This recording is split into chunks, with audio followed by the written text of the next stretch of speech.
Bulletproof Radio, a state of high performance. You're listening to Bulletproof Radio with Dave Asprey. This is a special episode recorded at the Milken Conference in Abu Dhabi in United Arab Emirates. And this is really cool because Deepak Chopra and I shared a panel earlier, and I said, hey, let's do an episode of Bulletproof Radio. Deepak, I've been wanting to interview you for a long time. I've been a fan of your work, I think, since at least number 70 of your 89 or 90 books you've written so far. And you've really changed the world of awareness. So it's a real honor to have you on the show. Thank you for making time. Thank you. I almost feel like I don't need to introduce you because anyone who listens to Bulletproof Radio already knows of your work. Good. But if someone didn't, you're a leading physician and an expert in consciousness who's really helped bring our attention at the highest levels of society and just at broad levels into our awareness, as well as the health and nutrition and anti-aging things you've done. But your new book, the one that I wanted to talk about today, Metahuman, is really interesting. Even the title kind of blows my mind. And let's just get into it. What is a metahuman? Meta means beyond, and human in this case refers to the human mind. So metahuman is what is beyond the human mind. It's a deeper exploration of what I've always explored in my life, which is what is fundamental reality. Although that's becoming a little clearer now. So, when I, as a physician, fundamental reality for me was the physical world and the physical body. And I trained as a physician. So everything that you know about the body in terms of matter, genomics, molecular biology, etc., etc. Somewhere along the line, I realized that I could, and as a treating physician, also as a neuroendocrinologist, I realized that you could have two people who had the same illness, same doctor, same treatment, and they could have completely different outcomes. And it's like a bell-shaped curve outcome. Some people survive, some die, and then some have symptoms in between, chronic illness, sometimes well, etc. So I kind of realized that, treating the body as a physical machine didn't work. And then I got into what we now call mind-body medicine because of my research in neuropeptides. So we're looking at the brain chemistry, immune function, immunomodulation. And so it became my career kind of veered off into mind-body medicine, which then got into integrative medicine, which is lifestyle, etc. But right now, what I'm exploring in Metahuman is that the physical world is not real, and nor is the mental world real. What we call the physical world, like you're looking out of this window and you see Abu Dhabi, or, you could be in Bahrain or New York City. You think that's real, and this microphone is real, your body is real. It's not so. What we call the physical world is a species-specific perceptual activity in human consciousness. So the world that you see out there is not the world, say, a chameleon looks at, because the eyeballs of a chameleon swivel on two different axes. You can't even remotely imagine what that world is. There are butterflies, for example, that smell the world through their antenna, taste the world through their legs, hear the world through their wings. The wings are the auditory apparatus. And their eyes, they have 30,000 lenses that move like a kaleidoscope, giving, presumably, the butterfly an experience of shimmering colors, shapes, forms that you and I can't even remotely imagine, because the butterfly experiences ultraviolet, which is not an experience for you and me, and other bandwidths of perceptual activity, which we can't remotely imagine. We can't even imagine the colors that they see. Okay, so in reality, there are infinite forms, infinite perceptual experiences, and humans have a tendency to reify their experiences. All you're experiencing right now, and all people who are listening to us are experiencing, in terms of sound, noise. In terms of vision, color, shapes, and forms. The rest is a human story, body, mind, universe. So when you look at the Milky Way galaxy at night, what is really happening is sensations, images, perceptions, and thoughts are being modified into that experience, which you and I call the Milky Way galaxy out there, but is actually occurring in human consciousness. And human consciousness is one tributary of an infinite consciousness. When I went to Nepal and Tibet to learn about meditation from some of the masters there years ago, I got into a discussion with one of the monks. And as you know, as our audience may not know, a spirited, actually a highly passionate debate is a part of the tradition there. And they're trained in that since they're children. So you can ask any question you want without being offensive. Of course. And I said, look, how can we agree that this chair is here? Because you can make a case that this chair isn't really here, a case much like the one you just made. Well, different things sense it different ways. If you look between the atoms, it's mostly not there. It's full of space. So how do we establish to discuss anything in reality if nothing's really there and it's all based on the perception of who sees it? How do we actually have an objective discussion about anything? Okay, so look at a chair. And before you call it a chair, it's an experience. Mm-hmm. You can't have a chair without an experience. In our case, it's a human experience, okay? So instead of calling it a chair, I call it an experience. Then ask yourself, where is the experience happening? Okay, where is the experience of the chair happening? Okay, and that's the same. Where's the experience of this microphone happening or this hand happening? It's only in your head, because if you're not looking at it... Where is the knowing of the head happening? How do you know there's a head? Okay, how do you know there's a brain? Where is that knowing happening? So when we say awareness is the common ground of all experience, a mosquito's experience, a butterfly's experience, a tree's experience, it has to be aware before it responds to the world.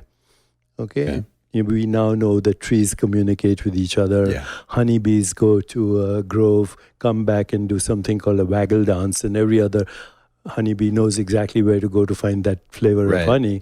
So they're all having different experiences in a species-specific branch of an infinite consciousness.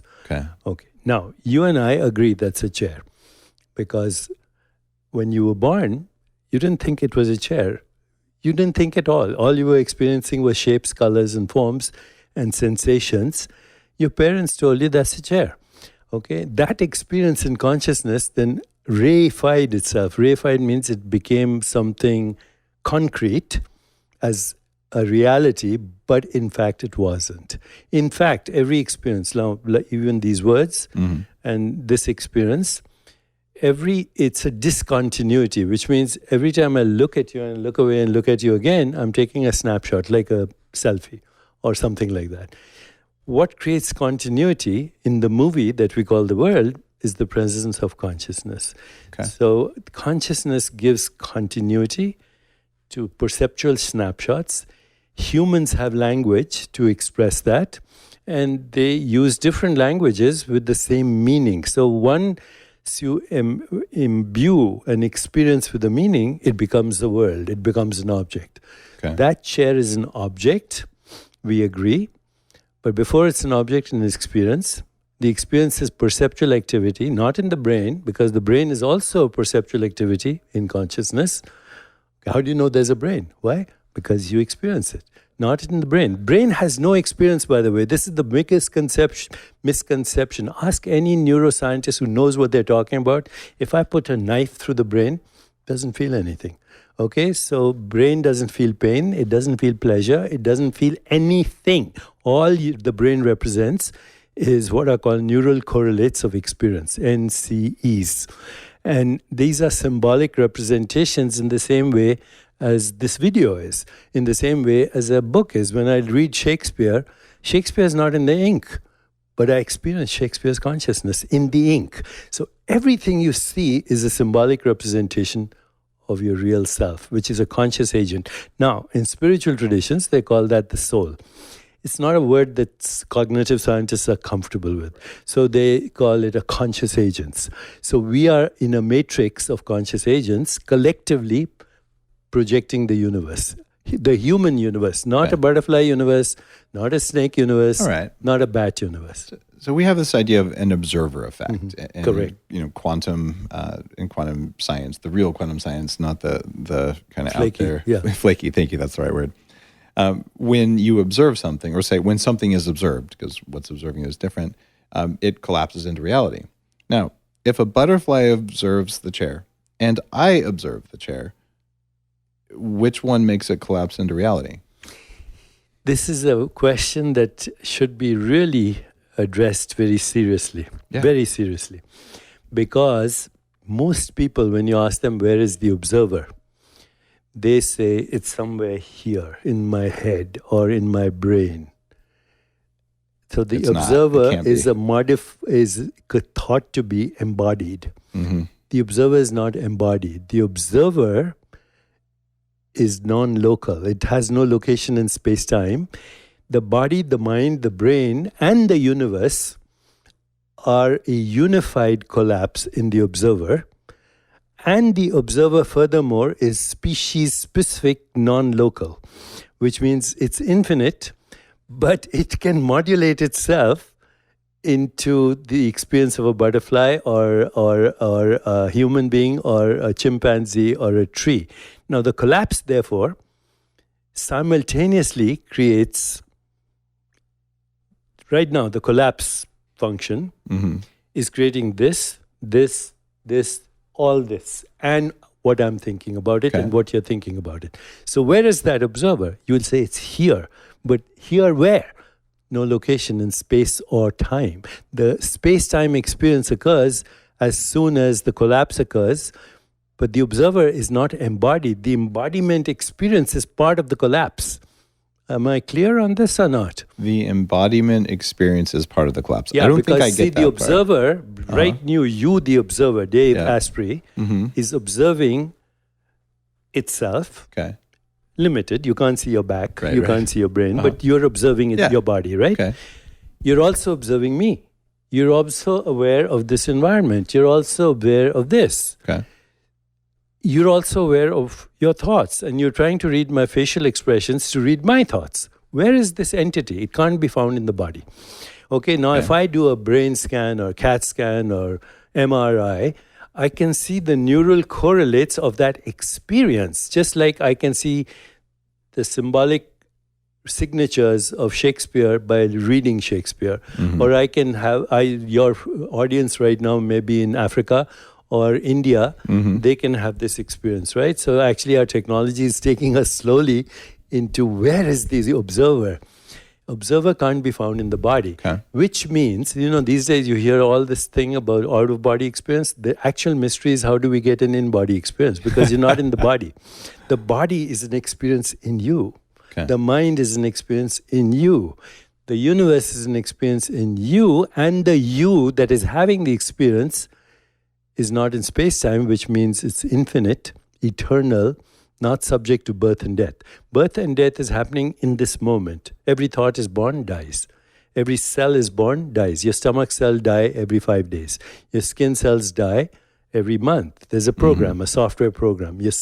Your skeleton recycles every 3 months. Even DNA, which records millions, or you might say hundreds of millions of years of evolutionary memory, the actual raw material, carbon, hydrogen, oxygen, nitrogen, it gets recycled frequently. Keeps recycled. So what is recycling this, and where is the recycling happening? What is orchestrating it? And this is, for lack of a better word, we say consciousness or awareness, which means the same thing. Now there's conscious awareness, which is this, but there's unconscious awareness, which is in deep sleep, for example, or there's other kinds of awareness in dreams. As you delve deeper into the nature of reality, what I call meta-reality in the book, you find that there are infinite experiences to be had, and their frequency domains of consciousness actually in many ways are physical science, like string theory, eternal inflation, multiverses. Collapse is avoided in some of these theories because collapse creates both the subject and the object of experience. So these theories are going in that direction, but they postulate infinite universes, all physical. And what I'm saying here, which is consistent with some of the latest theories, is they're not physical. They are frequency domains of consciousness. There's a good book by this, since you're interested in this. The best current science on this is Donald Hoffman, who's a cognitive scientist at UC Irvine. His new book, which takes my book is both philosophical and scientific and theoretical, but his book is purely science, pure science. He discusses evolutionary biology and everything.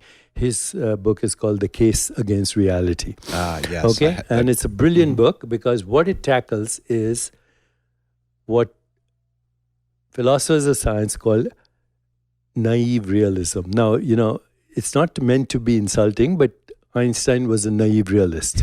So were all the pioneers of science, except for maybe Niels Bohr and Max Planck. Some of them are pretty mystical when you research Schrödinger. them. These guys were not physicalists. But what is naive realism? Only two principles. The physical world exists exactly as perceived by the five human senses. Now, that obviously is not true because there are other species having different experiences, right? The second principle of naive realism is the physical world would exist even if there was no consciousness to observe it. Now, this has a famous history. Einstein, when he was walking the grounds of Princeton one day, it was, I think, walking the grounds of Princeton somewhere, but he remarked, I don't think the moon would exist if no one was looking at it. So he was actually postulating what we today call physicalism or naive realism. But he was wrong. The moon that you and I experience is a totally human experience. There are crabs in the depths of the ocean that have no experience of light whatsoever. And yet on the full moon night, they come to the surface and they mate. So they are having magnetism or something. Yeah. Okay. So what are they experiencing that even informs their reproductive biology? Can you imagine? If they didn't have that experience, there wouldn't be any horseshoe crabs. So what is reality? It's infinite perceptual activities, infinite species-specific mental activities. What's leaky margins? I don't know if you have a dog or a cat. Okay, so your dog doesn't hear the same sound. What's your dog called? Merlin. Huh? Merlin. Beautiful name. But when you use the word Merlin, you have no idea what the sound is or what that experience is, but you still relate because you're both, you as a body mind and your dog are in a virtual reality arcade. And this is brilliant right now because our new technologies are actually showing us that what we are creating as VR and immersive augmented experiences are just technologies that augment our perceptual reality, which is already a virtual experience. That's pretty mind-blowing. Yeah. How? See, once you get to experience this, there's no birth, there's no death. These are human constructs. Birth and death are human constructs for a software program that is projecting a perceptual activity as a virtual reality. What's projecting is you. That you is not in time because you can't be located. You see, that you has no location in space-time. It's not in the body. The body is experienced in that you and that consciousness.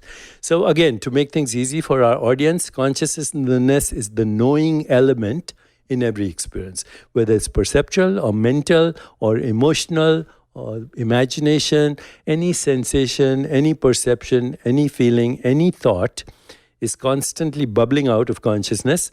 And we have constructed a physical universe out of it, which is brilliant, actually, because in a way, humans are representing the infinite as this experience. You've become a learned person. And I'm curious, how much of what you're sharing with me right now comes from study of spiritual traditions, various ones around the world? Because you match what many lineages would tell you. And how much of this is direct experience? So, as I grew up, went to medical school, internship, residency, I didn't think about this at all. My reality was purely physical. Then as I delved deeper into neuroscience and neuropeptides, I became fascinated, because when I was getting my training, it's in the 70s, it was a revolution in science. We had a technique called radioimmunoassay. We could look at chemicals in the body. I had a colleague, she's passed on since then because of various reasons, unfortunately. She coined the term. She was a neuroscientist like me, neuroendocrinologist.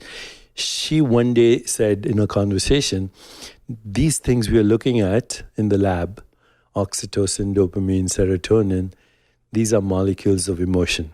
Was this Candace Pert? Yeah. I was guessing you were going to go there. Okay, so I regret that I haven't interviewed her. I couldn't before she passed. Yeah. So I thought that was brilliant. I said, you write a book, Molecules of Emotion. So you helped her name the book? I gave her, she came up with the name. Okay. I told her to write the book. I wrote the foreword. I didn't remember that. Okay. So now what Powerful happened is I was so psyched by this experience that, now we have a molecular basis for thought or feeling. I went to a spiritual master in India and very passionately shared this with him. And he smiled and he said, those molecules aren't real. They are human names for an experience. Wow. Okay. And I thought about that a lot. Then I delved into Buddhism. Then I delved into Kashmir Shaivism. Then I went straight into Vedanta, the non-dual traditions of the world. At this time, I was deep in meditation. I had many spiritual masters in my 30s, early 30s. Before that, I was smoking and drinking and all of that. It was fashionable to do that as a doctor. 20s, Okay. But now I was in deep meditation and I had many spiritual masters, one in particular, but many. I met many healers that were discounted by modern science, and yet I was trying to figure out what were they doing, because I was seeing changes. It works. It works. In Metahuman, your call to people it is pretty straightforward. It's that to become a metahuman, you've got to become aware. Aware of experience, aware of the interpretation of the experience, aware of the awareness in which that experience is happening. So if I asked you right now, are you aware? And the answer is, of course, you're aware. Otherwise, we wouldn't have this conversation. But normally, our awareness is telescopic, right? You just mentioned that. When you imagine from somewhere there. That's so actually, all experience is happening non-locally. The interpretation is it's happening locally, because we invented the name Abu Dhabi for this experience, the latitude and longitude, and everything about it is our creation. Okay. The idea of a non-local consciousness used to actually really piss me off when I was a young computer scientist. And after enough exploration of Eastern traditions and shamanism and things like that, I became very comfortable with the idea that some portion of my consciousness, at least, is non-local. And all of it is non-local. Okay. It is localizing as experience. Okay. I'm willing to go there. That's where, even in science today, the ultimate reality in science good models, quantum field, it's non-local. It's actually the ultimate singularity, whatever we call it, black hole, singularity, space-time, energy, matter disappears into infinite possibilities. Okay? And then those infinite possibilities recycle as space-time, energy, information, and matter in this theater of space-time and causality, where we look at objects and we look at ourselves as physical objects in this theater that we call the world. But actually, the whole thing is being projected from the singularity, holographically. Now, that is close to a scientific model, but it's not the reality. It's, you can't create a model of reality. You can create a model of reality, but it's still a model. Right. Okay. Now, non-locality, or what is called entanglement these days, or superposition, that's a scientific fact. Is it consciousness is where people get stuck. Okay. The fact that that we live in a non-local universe, that the universe is non-local, that there is what we call non-local correlation in the universe, entanglement, superposition, all these eternal inflation, cosmic inflation, super strings, these are very good models, but they don't include consciousness, even though they were created in consciousness. That's very interesting that the models were created in consciousness. But, when you say singularity, most people don't think of non-local consciousness. They think of singularity because that's the way the math has created that model. And it's very interesting. that everything that we call matter is molecules in the model, molecules is atoms in the model, atoms is particles in the model, and particles don't exist until they're measured. What are they before? You ask scientists, good scientists, I work with a lot of them. So what is a particle, unobserved particle? They'll say it's Schrodinger's wave equation. Right? Yeah. So where is that? It's in Hilbert space. What is Hilbert space? It's a mathematical space which has infinite dimensions or 0 dimensions. Make your choice. But where is it? And the answer will get, shut up and calculate. We just know the calculation works. So they don't go beyond that. If you want a career in science, if you want to be, a professor, you want your next grant, you don't talk about these things which sound mystical or spiritual or, weird. So very few people other than Don Hoffman, and there are a few people, including Roger Penrose and many usually others. at the end of their careers, they do it. Yeah, because there's less risk. There's less risk, yeah. So they say, the singularity could be consciousness, but they won't say is consciousness. It doesn't matter. Even the model of the singularity isn't consciousness. You can't, as Max Planck said, you cannot get behind consciousness. It is without cause. It is irreducible. It is non-local. It is orchestrating every experience in every species, and we are having a particular bandwidth of experience. Now, we can transcend that both through technology, which we're doing, through VR, augmented reality, but we can transcend that by going deep into our own self through either reflective inquiry or mindful awareness of perceptual activity, or mindful awareness of bodily sensations or breath, or then ultimately transcending all that. Where is this happening? And that is also part of traditional non-dual teachings. We've actually been doing now papers. We have one accepted in a journal of complementary medicine on the science of non-duality. Wow. You have to use these terms science because you're talking to science, but ultimately it's not science. It's the scientist's consciousness that is creating the models. And before you say science says this, you should ask who's the scientist, what is the scientist, and what is the basis of this theory? Because all theories are conceived in consciousness. Yeah. All models are constructed in consciousness. All experiments are designed in consciousness, and all observations are made in consciousness. I've often thought there's two kinds of science. There's science with a little s, which is inquiry, which ultimately you start asking questions about consciousness. And then there's science with a big S, which is a set of religious dogmatic principles that thou shalt not cross. Right? And so people can say, I'm a scientist, but you have to really ask, are you a big S or a little s? Yeah, is that inaccurate? Yeah, but that's very accurate, yeah. Science is a good story. It creates, I was once giving a lecture. I had written a book with Leonard Malad now, who is the co-writer of, he was co-author of Stephen Hawking and all his books. And now that Stephen is gone and other people are gone, I can tell you this in public that Richard Dawkins, the militant atheist and evolutionary biologist, actually called Stephen Hawking's daughter and said, your co-author is working with a charlatan, a fraud.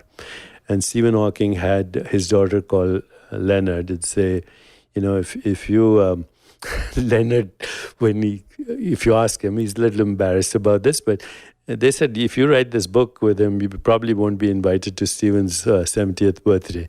And Leonard said, I don't know if Deepak, one thing I know about Deepak, he's not a charlatan. And I enjoy working with him. I don't agree with him at all. So we wrote this book together called War of the World Views.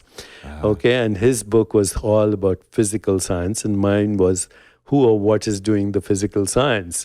And so we ended up in Science of Consciousness in Sweden at the place where they give the Nobel Prizes. And in Karolinska. I gave the talk, Leonard gave a talk, then we had a debate. And so one of the guys, probably some Nobel laureate sitting in the front, he said, excuse me, Deepak Chopra, how did you get here? I said, I took a plane. He said, you trust your life with science, and then you attacked its models. Okay. And he got applause, standing ovation, and I was the subject of ridicule because I took a plane trusting science, and I'm now saying science is not adequate to give us a view into reality. And of course, it's models not. can be useful, Models but not entirely very accurate. useful. They're not accurate, and I'm not trusting my life. I'm trusting the experience of the body-mind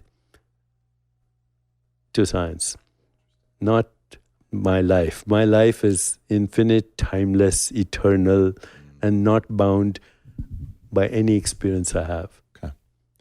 Now, this is another important point for people. The experience and the awareness of experience are related but independent. So if you say, right now you're having the experience of me and the microphone and this conversation, okay? You're not attached to it. After it's finished, you go have your lunch and maybe call your significant other or whatever, and this will be gone. But if you identify with this experience permanently, then you're in a trap, okay? Because you think this experience is reality, but this is actually a perceptual activity constantly changing. You can't even hold on to it. So who or what is having this experience? The very fact I can put attention in my toes and then think of the Empire State Building means the me is independent of the experience of the Empire State Building and of my toes. Wow. Okay. I love these conversations. I feel like we could talk for hours, and I think a lot of listeners would probably like that. But I'm curious, from the perspective of Metahuman, I mean, clearly we can all read the book. How much time, how much investment of energy, how long does it take to become Metahuman? None.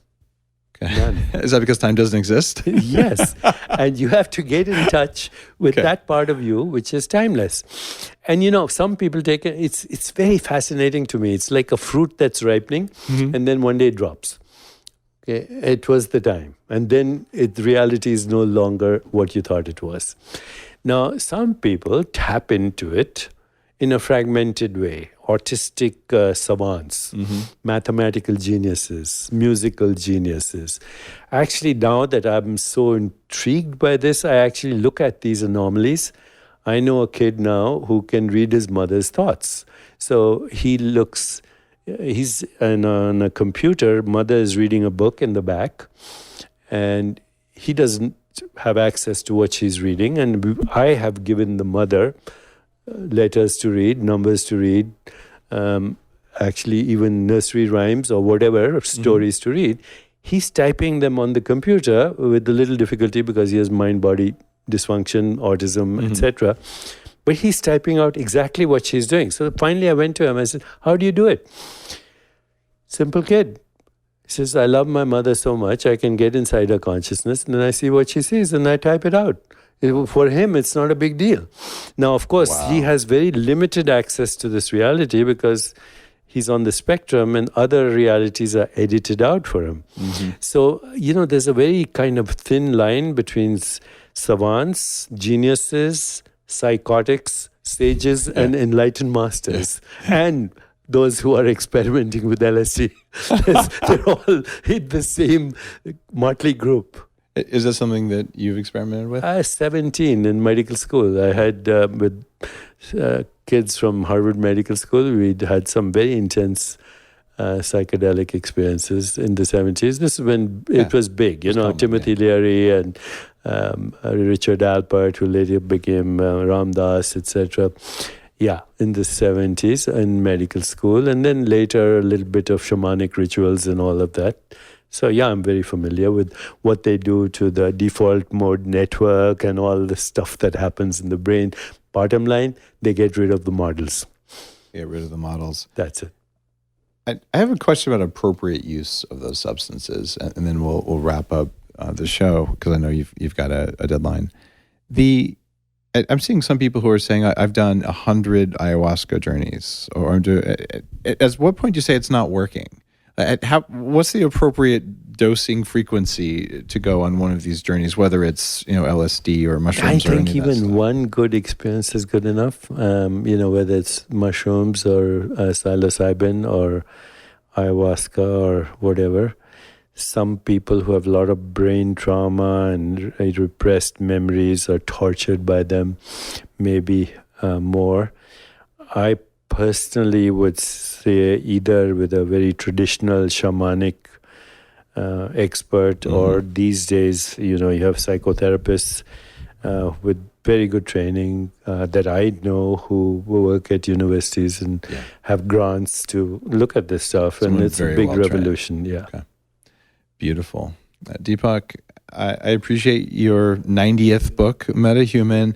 I appreciate your time and your work and your willingness to go out there and say things that are on the edge of what we know and be willing to face critics who say whatever. And then I'll soon be dead and they can say all they want. Well said. Thank you for being on Bulletproof Radio. It's really an honor. It was great to be with you. Thank you, Dave. If you liked today's episode, you know what I'm going to ask you to do. Go read Metahuman. Why? Because it's worth your time. As a matter of fact, it's not worth your time because your time doesn't really exist, but still you should read it.